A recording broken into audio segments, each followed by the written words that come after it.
नमस्कार दोस्तों, कालजयी कृतिया में आप सभी का स्वागत है। प्रस्तुत है मुंशी प्रेमचंद द्वारा लिखित उपन्यास गोदान का 9वां भाग। उपन्यास के पिछले भाग में आपने सुना कि किस प्रकार मिस्टर मेहता अफगान लुटेरे का वेश बनाकर महफिल में लूटपाट का स्वांग कर रहे थे। उनका अभिनय इतना जानदार था कि सबके आशिक मिजाजी की कलई खुल गई। इधर मालती, जो पुरुषों को अपनी उंगली पर नचाती थी, मिस्टर मेहता के प्रेम पाश में उलझती जा रही थी। मेहता का अक्खड़पन और बेबाक अंदाज उसे रास आने लगा था। तभी तो मेहता के साथ कुछ पल बिताने के लिए जंगल में शिकार पर जाने को भी तैयार हो गई। जंगल की सैर से उनके जीवन में बड़ा बदलाव आने वाला था। आगे क्या हुआ जानने के लिए सुनिए गोदान का 9वां भाग। धाई की आवाज़ हुई। एक लालसर नाले पर उड़ा जा रहा था। मेहता ने निशाना मारा। चिड़िया चोट खाकर भी कुछ दूर उड़ी, फिर बीच धार में गिर पड़ी और लहरों के साथ बहने लगी। अभी जाकर लाता हूँ, जाती कहाँ है? यह कहने के साथ वह रेत पर दौड़े और बंदूक किनारे पर रख गड़ाप से पानी में कूद पड़े और बहाव की ओर तैरने लगे। मगर आधा मील तक पूरा जोर लगाने पर भी चिड़िया न पा सके। चिड़िया मरकर भी जैसे उड़ी जा रही थी। सहसा उन्होंने देखा, एक युवती किनारे की एक झोपड़ी से निकली। चिड़िया को बहते देखकर सारे को जांघों तक चढ़ाया और पानी में घुस पड़ी। एक क्षण में उसने चिड़िया पकड़ ली और मेहता को दिखाते हुए बोली, पानी से निकल आओ बाबूजी, तुम्हारी चिड़िया यह है। मेहता युवती की चपलता और साहस देखकर मुग्ध हो गए। तुरंत किनारे की ओर हाथ चलाए और 2 मिनट में युवती के पास जा खड़े हुए।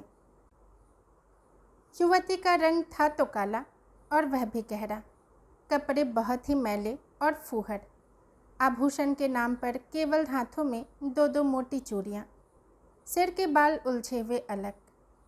उसके मुखमंडल का कोई भाग ऐसा नहीं जिसे सुंदर या सुघड़ कहा जा सके, लेकिन उस स्वच्छ निर्मल जलवायु ने उसके कालेपन में ऐसा लावण्य भर दिया था कि प्रकृति की गोद में पलकर उसके अंग इतने सुडौल, सुगठित और स्वच्छंद हो गए थे कि यौवन का चित्र खींचने के लिए उससे सुंदर कोई रूप न मिलता। उसका सबल स्वास्थ्य जैसे मेहता के मन में बल और तेज भर रहा था। मेहता ने उसे धन्यवाद देते हुए कहा, तुम बड़े मौके से पहुंच गई, नहीं तो मुझे न जाने कितनी दूर तैरना पड़ता। युवती ने प्रसन्नता से कहा, मैंने तुम्हें तैरते आते देखा तो दौड़ी, शिकार खेलने आए होंगे। हाँ, आए तो थे शिकार ही खेलने, मगर दोपहर हो गई और यही चिड़िया मिली है। तेंदुआ मारना चाहो तो मैं उसका ठौर दिखा दूं।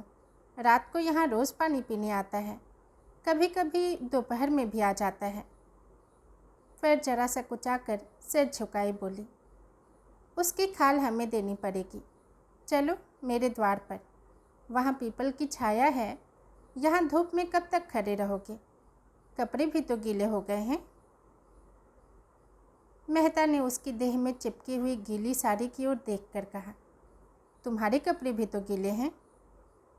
उसने लापरवाही से कहा, ओह हमारा क्या, हम तो जंगल के हैं, दिन दिन भर धूप और पानी में खड़े रहते हैं, तुम थोड़े ही रह सकते हो। लड़की कितनी समझदार है और बिल्कुल गंवार। तुम खाल लेकर क्या करोगी? हमारे दादा बाजार में बेचते हैं, यही तो हमारा काम है। लेकिन दोपहरी यहाँ काटे, तुम खिलाओगी क्या? युवती ने लजाते हुए कहा, तुम्हारे खाने लायक हमारे घर में क्या है? मक्के की रोटियाँ खाओ तो धरी हैं। चिड़िए का सालन पका दूंगी, तुम बताते जाना जैसे बनाना हो। थोड़ा सा दूध भी है। हमारी गैया को एक बार तेंदुए ने घेरा था, उसे सींगों से भगाकर भाग गई। तब से तेंदुआ उसे डरता है। लेकिन मैं अकेला नहीं हूँ, मेरे साथ एक औरत भी है। तुम्हारी घरवाली होगी? नहीं, घरवाली तो अभी नहीं है, जान पहचान की है। तो मैं दौड़कर उनको बुला लाती हूँ, तुम चलकर छाह में बैठो। नहीं नहीं, मैं बुला लाता हूँ। तुम थक गए होंगे, शहर के रहिया जंगल में काहे आते होंगे, हम तो जंगली आदमी हैं, किनारे ही तो खड़ी होंगी। जब तक मेहता कुछ बोले वह हवा हो गई। मेहता ऊपर चढ़कर पीपल की छाह में बैठे तो इस स्वच्छंद जीवन से उनके मन में अनुराग उत्पन्न हुआ।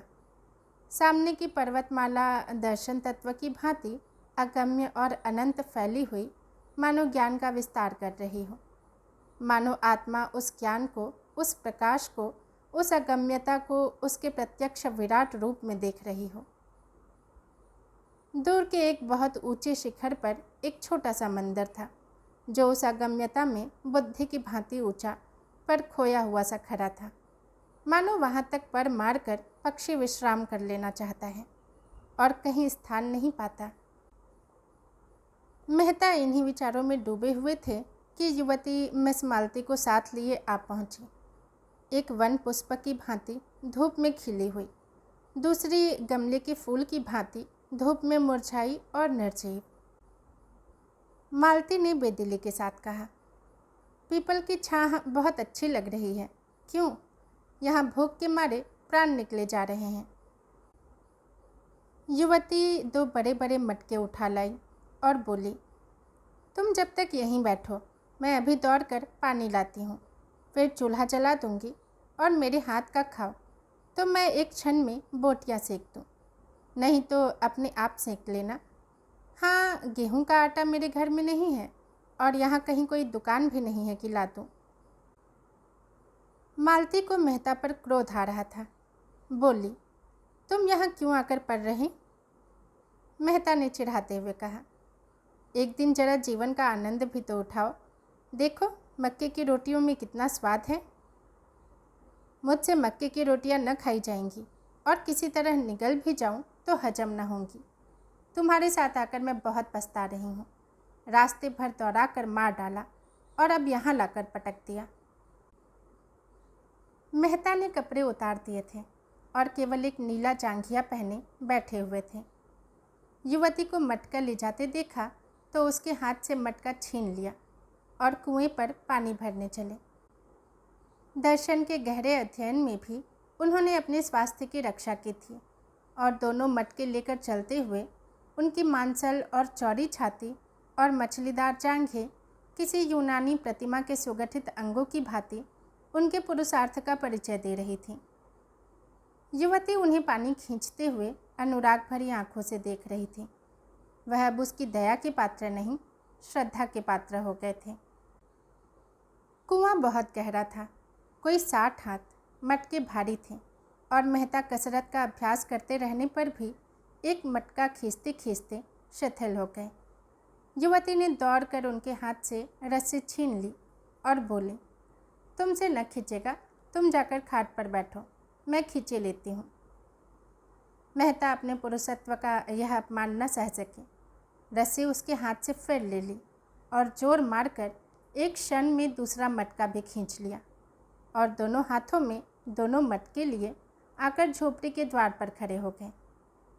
युवती ने चटपट आग जलाई, लाल सर के पंख झुलस डाले, छुरे से उसकी बोटियां बनाई और चूल्हे में आग जलाकर मांस चढ़ा दी और चूल्हे के दूसरे ऐले पर कढ़ाई में दूध उबालने लगी। मालती भौहें चढ़ाए खाट पर खिन्न मन पड़ी रही। इस तरह यह दृश्य देख रही थी मानो उसके ऑपरेशन की तैयारी हो रही हो।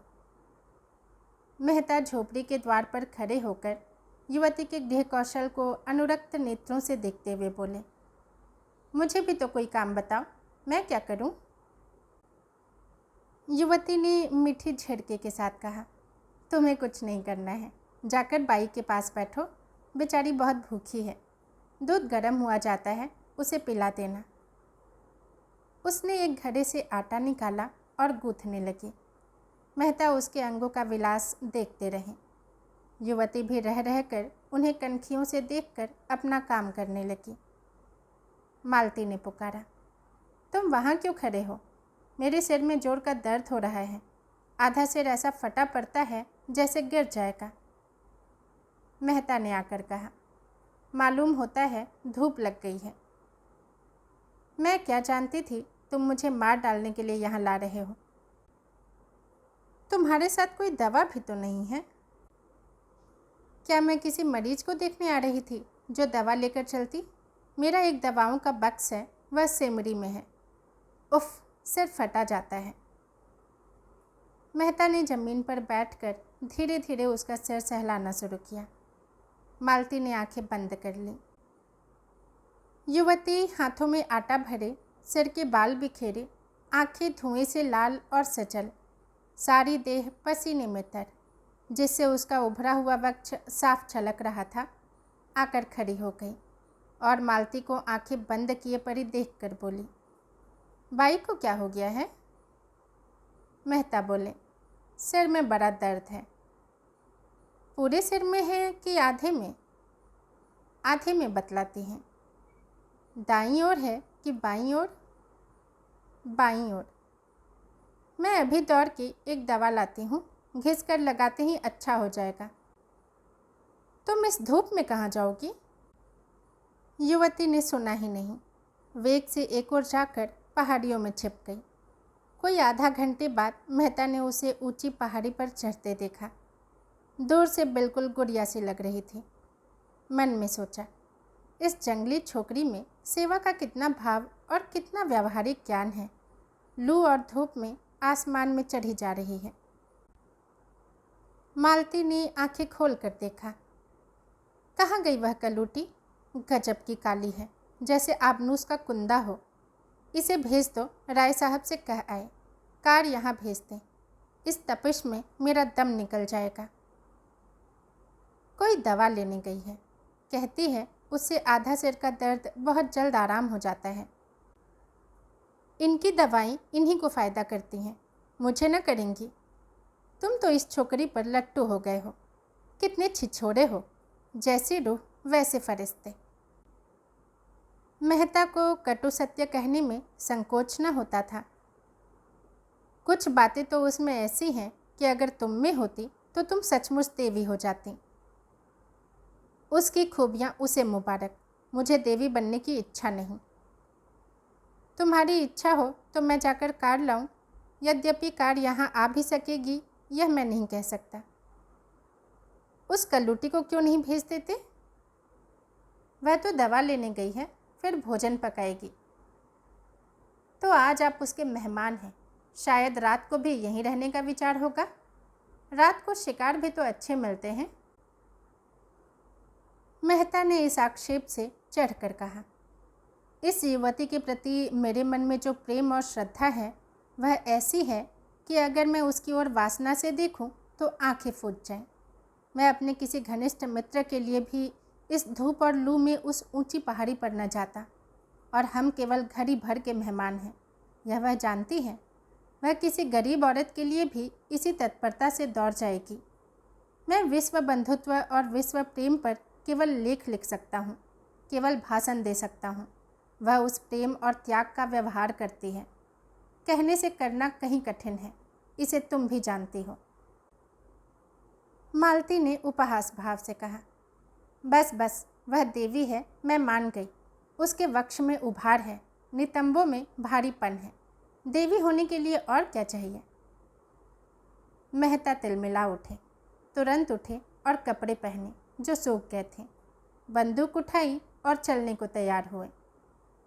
मालती ने फुंकार मारी, तुम नहीं जा सकते मुझे अकेली छोड़कर। तब कौन जाएगा? वही तुम्हारी देवी। मेहता हतबुद्धि से खड़े थे। नारी पुरुष पर कितनी आसानी से विजय पा सकती है, इसका आज उन्हें जीवन में पहला अनुभव हुआ। वह दौड़ती हाँफती चली आ रही थी, वही कलूटी युवती हाथ में एक झाड़ लिए हुए। समीप आकर मेहता को कहीं जाने को तैयार देखकर बोली, मैं वह जड़ी खोज लाई, अभी घिस कर लगाती हूँ। लेकिन तुम कहाँ जा रहे हो? मांस तो पक गया होगा, मैं रोटियां सेक देती हूँ, 2-1 खा लेना। बाई दूध पी लेंगी, ठंडा हो जाएगा तो चले जाना।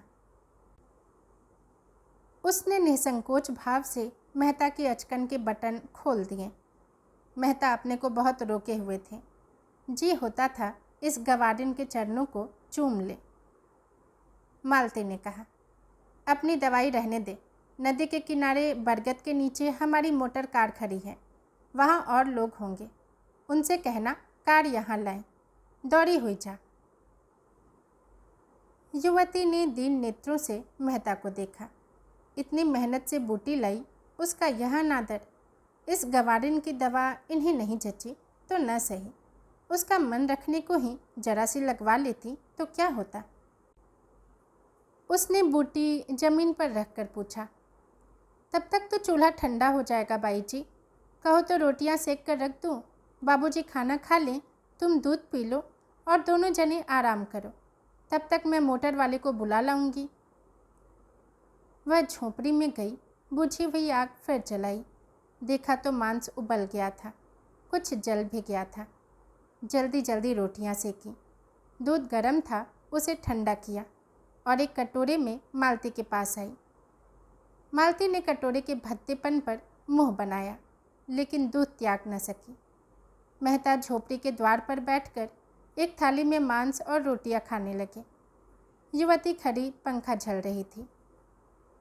मालती ने युवती से कहा, उन्हें खाने दो, कहीं भागे नहीं जाते हैं, तू जाकर गाड़ी ला। युवती ने मालती की ओर एक बार सवाल की आंखों से देखा। यह क्या चाहती है? इनका आशय क्या है? उसे मालती के चेहरे पर रोगियों की सी नम्रता और कृतज्ञता और याचना न दिखाई दी। उसकी जगह अभिमान और प्रमाद की झलक साफ दिखाई पड़ रही थी। गंवारिन मनोभावों को पहचानने में चतुर थी। बोली, मैं किसी की लौंडी नहीं हूँ बाई जी, तुम बड़ी हो, अपने घर की बड़ी हो, मैं तुमसे कुछ मांगने तो नहीं जाती, मैं गाड़ी लेने न जाऊँगी।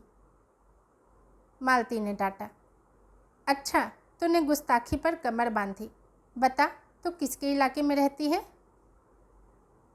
यह राय साहब का इलाका है। तो तुझे उन्हीं राय साहब के हाथों हंटरों से पिटवाऊंगी।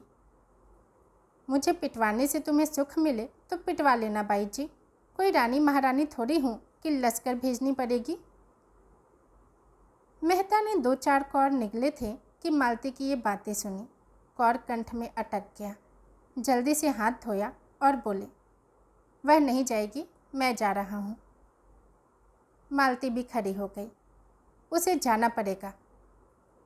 मेहता ने अंग्रेजी में कहा, उसका अपमान करके तुम अपना सम्मान नहीं बढ़ा रही हो मालती।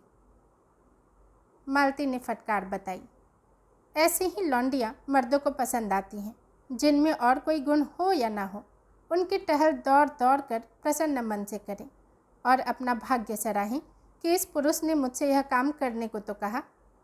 वह देवियाँ हैं, शक्तियाँ हैं, विभूतियाँ हैं। मैं समझती थी वह पुरुषत्व तुम में कम से कम नहीं है, लेकिन अंदर से, संस्कारों से तुम भी वही बर्बर हो। मेहता मनोविज्ञान के पंडित थे, मालती के मनोरहस्यों को समझ रहे थे। ईर्ष्या का ऐसा अनोखा उदाहरण उन्हें कभी न मिला था।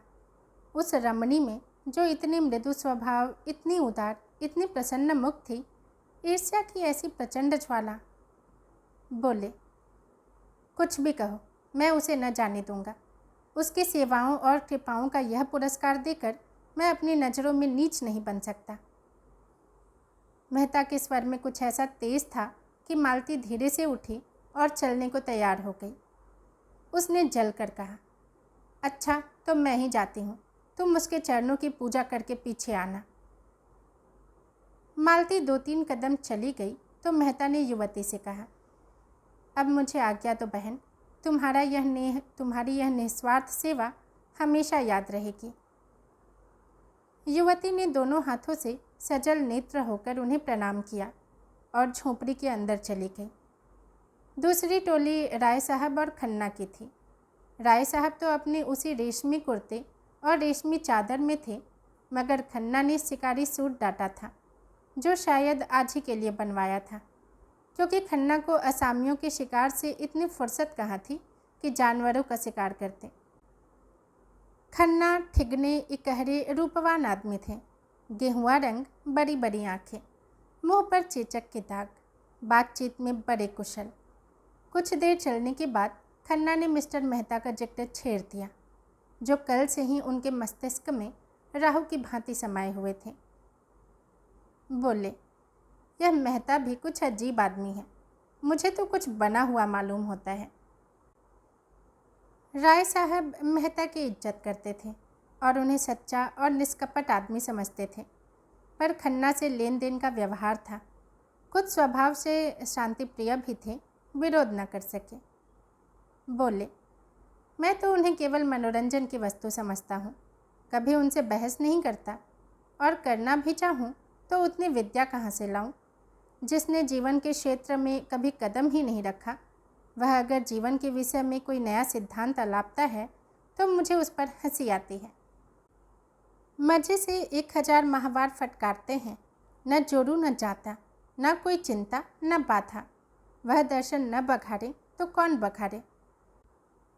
आप निर्द्वंद्व रहकर जीवन को संपूर्ण बनाने का स्वप्न देखते हैं, ऐसे आदमी से क्या बहस की जाए। मैंने सुना चरित्र का अच्छा नहीं है। बेफिक्रे में चरित्र अच्छा रह ही कैसे सकता है। समाज में रहो और समाज के कर्तव्यों और मर्यादाओं का पालन करो, तब पता चले। मालती न जाने क्या देखकर उन पर लट्टू हुई जाती हैं। मैं समझता हूँ वह केवल तुम्हें जला रही हैं। मुझे वह क्या जलाएंगी बेचारी, मैं उन्हें खिलौने से ज़्यादा नहीं समझता। यह तो न कहो मिस्टर खन्ना, मिस मालती पर जान तो देते हो तुम। यूँ तो मैं आपको भी यही इल्ज़ाम दे सकता हूँ। मैं सचमुच खिलौना समझता हूँ, आप उन्हें प्रतिमा बनाए हुए हैं। खन्ना ने जोर से कहा मारा, हालांकि हंसी की कोई बात न थी। अगर 1 लोटा जल चढ़ा देने से वरदान मिल जाए तो क्या बुरा है। अब की राय साहब ने जोर से कहा मारा, जिसका कोई प्रयोजन न था।